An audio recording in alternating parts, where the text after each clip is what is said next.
वेळ नाहीये रे तुझ्याकडे, वेळ नाहीये.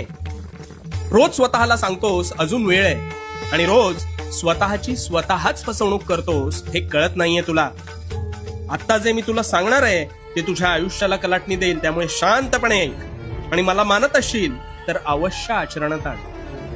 तुला असं कित्येक वेळेस वाटतं ना, अरे खूप पटकन गेलं हे वर्ष, कळलंच नाही, खूप लगेच पुन्हा तेच सण आले. तर हो, या पृथ्वीचा वेग तसाच आहे, पण तुझ्या कार्याचा वेग मात्र मंदावलाय हे तू विसरतोस. ही धरणी त्याच वेगाने घिरट्या घालतीये, पण तू मात्र तुझ्या सुप्त मनाच्या आरामशाही जाळ्यात अडकून पडलायस. कसं ते सांगतो.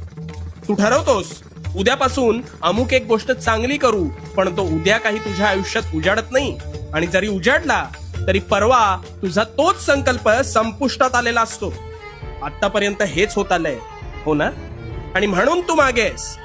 अरे वेळेचा वेग तोच आहे, पण तुझ्या कार्याचा, हालचालींचा वेग मात्र मंदावलाय, आणि म्हणून तुला वेळेचं भान राहत नाही. आधी तुझ्या ऐशोआरामी मनाचं ऐकणं बंद कर, ते तुला तात्पुरता आनंद देईल. आणि उठ, तू या भूतलावर मानवी रूपात जन्म घेतलास, तुझ्या तल्लक बुद्धीचा आणि बुद्धी चातुर्याचा योग्य वापर कर. आणि हो, वेळ नाहीये तुझ्याकडे, वेळ नाहीये तुझ्याकडे हे तुझ्या निद्रावस्थेतल्या मनाला खडसावून सांग. आणि उठ, खडबडून जागा हो. ह्या जीवनात यशस्वी होण्याचा एकच पर्याय आहे. वेळेची आज किंमत कर, तर वेळ उद्या तुला किंमत देईल. आणि सातत्य ही तुझ्या कार्याची गुरुकिल्ली आहे. त्यामुळे एका फटक्यात हाती घेतलेलं कार्य कधीच संपन्न होणार नाही. पडझड होईल, होऊ दे, पण थांबू नकोस. सातत्य ठेव, तू सफल होणार हा माझा विश्वास आहे. आणि भिवू नकोस, भिवू नकोस, कारण मी तुझ्या पाठीशी आहे.